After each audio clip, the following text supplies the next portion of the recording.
સો hi friends, તો સીએમએમએસ scholarship એટલે કે માન્ય મુખ્યમંત્રી શિષ્યવૃત્તિ યોજના માટે ફોર્મ ભરવાની જાહેરાત છે તો થઈ ગઈ છે. એટલે કે જે પણ વિદ્યાર્થીઓ ફ્રેશ વિદ્યાર્થી તરીકે, રિન્યુઅલ વિદ્યાર્થી તરીકે અને ડિલેડ વિદ્યાર્થી તરીકે અરજી કરવા માંગતા હોય તો એ તમામ વિદ્યાર્થીઓ ફોર્મ ભરી શકે છે.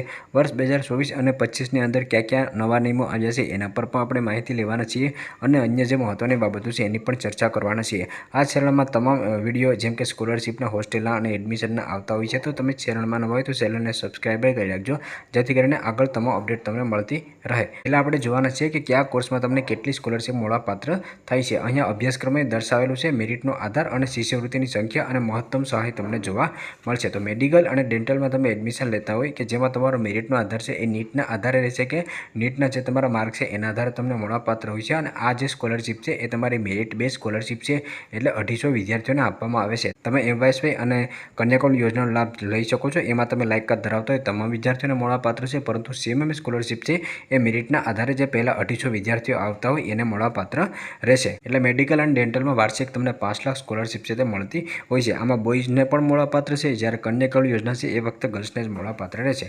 ત્યાર પછી આયુર્વેદિક અને હોમિયોપેથિક, ત્યાર પછી નર્સિંગ, ફિઝિયોથેરાપી, અન્ય જે બીજા પેરામેડિકલ કોર્સિસ છે એમાં તમને 1 લાખ રૂપિયા મળવાપાત્ર છે. જેમાં આયુર્વેદિક અને હોમિયોપેથિકનું મેરિટ છે એ નીટના આધારે બનશે. એમાં મેરિટમાં પહેલાં જે 200 વિદ્યાર્થી હોય એને મળશે. અને જે નર્સિંગ, ફિઝિયોથેરાપી અન્ય કોર્સ હોય એમાં ધોરણ 12ની પીસીબીના થિયરી ગુણના આધારે પહેલાં 50 વિદ્યાર્થી હોય એને મળવાપાત્ર રહેશે. ત્યાર પછી એન્જિનિયરિંગ, ટેકનોલોજી, ફાર્મસી એટલે કે D2D ડિગ્રી વગેરે કોર્સિસમાં હોય તો જે વિદ્યાર્થીઓ D2Dમાં હોય એના ડિપ્લોમાના પરિણામના આધારે અને ડિગ્રીમાં હોય તો એડમિશન કમિટી દ્વારા લેવાતા નિયમો મુજબ, એટલે કે ડિગ્રીમાં તમારી જે પણ લાયકાત હોય, ગુજકેટ હોય કે વગેરે જે કોઈ પણ લાયકાત હોય એના આધારે તમારું મેરિટ બનશે.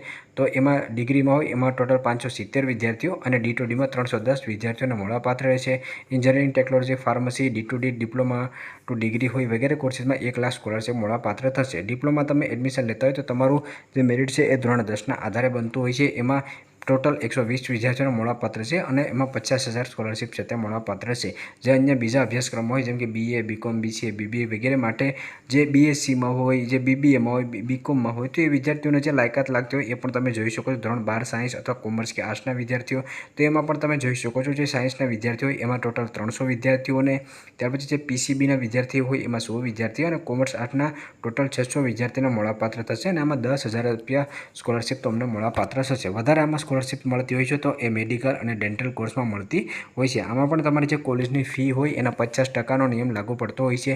એટલે કે તમારી કોલેજની ફી છે એ 3 લાખ હોય, તમે મેડિકલમાં એડમિશન લીધું હોય તો ફક્ત તમને 1.5 લાખ જ મળશે.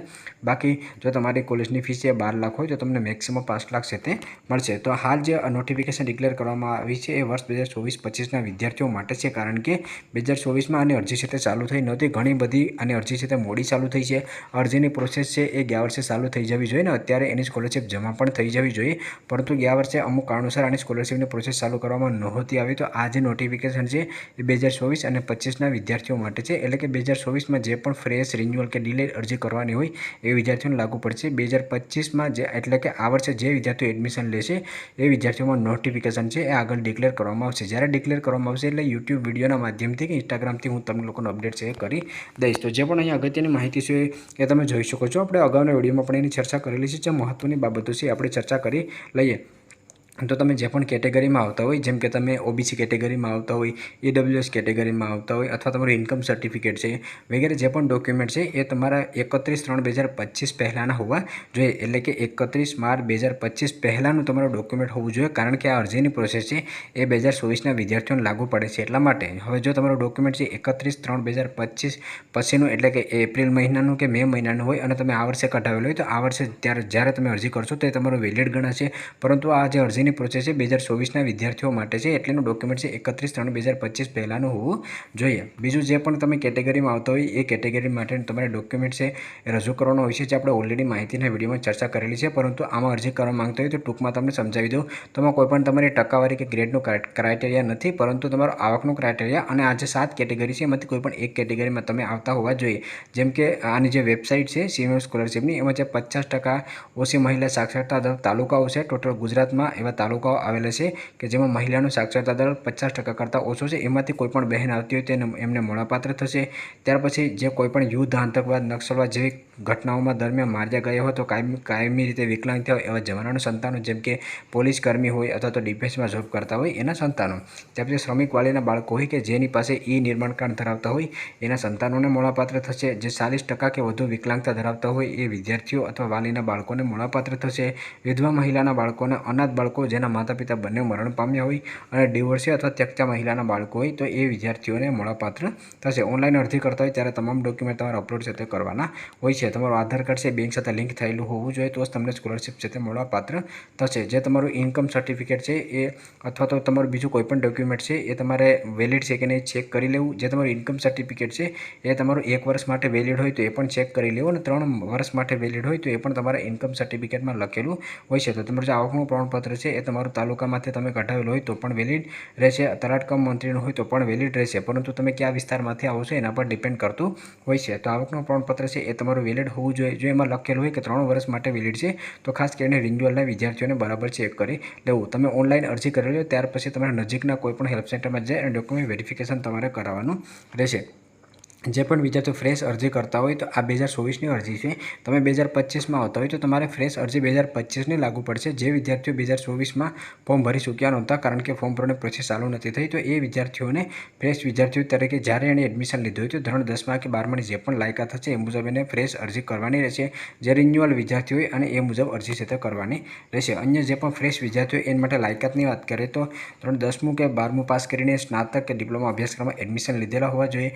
જે 7 કેટેગરી મેં તમને પહેલાં કીધી એમાંથી કોઈ પણ એક કેટેગરીમાંથી તમે આવતા હોવા જોઈએ અને તમારી જે કુટુંબની આવક મર્યાદા છે એ 4.5 લાખથી ઓછી હોવી જોઈએ. તમે MYSY કે કન્યા કલ્યાણ યોજનામાં એપ્લાય કરતા હોય તો એની ઇન્કમ છે લિમિટ છે એ 6 લાખ છે. જ્યારે CMS સ્કોલરશિપમાં 4.5 લાખ રૂપિયા સ્કોલરશિપની આવક રાખેલી છે. એટલે કે 4.5 લાખથી ઓછી આવક તમારી હોવી જોઈએ. જે રિન્યુઅલ વિદ્યાર્થીઓ હોય એને મિનિમમ 50% લાવવાના હોય છે અને સંસ્થામાં એની 75% હાજરી છે એનું સર્ટિફિકેટ રજૂ કરવાની હોય છે અને એ વિદ્યાર્થીઓને પણ 4.5 લાખ અથવા એસી આવક છે તે હોવી જોઈએ. અન્ય જે પણ માહિતી છે એ અહીંયા તમને જોવા મળશે. જો તમે નાણાકીય વર્ષ એટલે કે 2021-22માં આવકનું પ્રમાણપત્ર કઢાવેલ હોય તો નાણાકીય વર્ષ 2024-25માં તેની 3 વર્ષની માન્યતા પૂર્ણ થઈ હોય તો આપણે તાત્કાલિક નાણાકીય વર્ષ 2024-25માં નવું આવકનું પ્રમાણપત્ર મેળવીને અપલોડ કરવું. જૂનું આવકનું પ્રમાણપત્ર માન્ય ગણવામાં આવશે નહીં. તેમજ 1 એપ્રિલ 2025 પછી કઢાવેલું આવકનું પ્રમાણપત્ર છે તે માન્ય ગણવામાં આવશે નહીં. એ આ પણ ખાસ તમારે ધ્યાન રાખવું હોય છે. તો અરજીની પ્રોસેસ કઈ રીતે કરવાની છે તો એના પર મેં ઓલરેડી એક લાઈવ પ્રોસેસનો વિડીયો બનાવેલો છે જે તમને સ્કોલરશિપના પ્લેલિસ્ટમાં મળી જશે. તો જે CMS સ્કોલરશિપનું છે એમાં તમારે ઓનલાઈન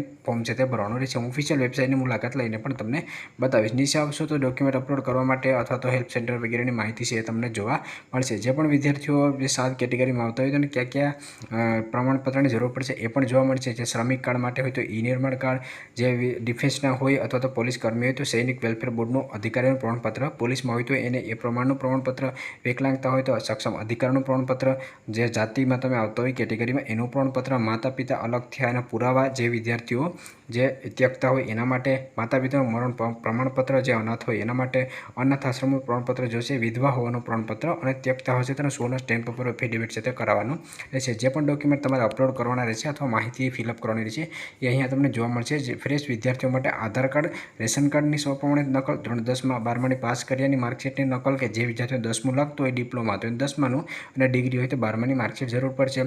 જે પણ કોર્સમાં તમે એડમિશન લીધું હોય એનો સૌપ્રમાણિત નકલ એટલે કે જે પ્રવેશ લીધો એના લેટરની સૌપ્રમાણિત નકલ જોશે. ટ્યુશન ફી ભરી હોય એમાં તમામ પોસ્ટની નકલ જોશે. સેલ્ફ ડિક્લેરેશન તમારે અસલમાં જોશે. વાલીનું આવકનું પ્રમાણપત્ર જોશે. જે કોલેજમાં કે યુનિવર્સિટીમાં તમે એડમિશન લીધું હોય એ સંસ્થાના લેટર હેડ ઉપર તમારે એક ત્યાંથી બોનોફાઇડ કાઢી આપશે એ જોશે. બેંકમાં તમારે જે ખાતું હોય એ બેંકની તમારે પ્રથમ પ્રાણાની સૌપ્રમાણિત નકલ જોશે. રિન્યુઅલ વિદ્યાર્થીઓ માટે ડોક્યુમેન્ટનું લિસ્ટ આપેલું છે. રિન્યુઅલ વિદ્યાર્થીઓને માટે ઓલરેડી વિડીયો બનાવેલો છે અને એ વિદ્યાર્થીઓને તો ઓલરેડી ખ્યાલ જ હોય છે કારણ કે એ વિદ્યાર્થીઓ દર વર્ષે અરજી છે તે કરતા હોય છે. જે અગત્યની માહિતી છે એ તમને અહીંયા જોવા મળશે અને જે પણ નીચે તમને જોવા મળશે એ એના પર ઓલરેડી આપણે ચર્ચા કરેલી છે. તો આમાં એપ્લાય કરવા માટે તમે ગૂગલ કે ક્રોમ બ્રાઉઝરમાં સીએમએમએસ સ્કોલરશિપ સર્ચ કરશો એટલે તમારી સમક્ષ અને માન્ય મુખ્યમંત્રી શિષ્યવૃત્તિ યોજના ઓફિશિયલ વેબસાઇટ જોવા મળશે. ઓફિશિયલ વેબસાઇટમાં તમે આવી જશો તો અહીંયા તમને નીચે જે પણ છેલ્લી તારીખ હોય એની માહિતી આપવામાં આવતી હોય છે. હવે આ ઉપર જ તમને ન્યૂ રજિસ્ટ્રેશનનું, રિન્યુઅલ રજિસ્ટ્રેશનનું અને ડિલે રજિસ્ટ્રેશનનું ઓપ્શન જોવા મળશે.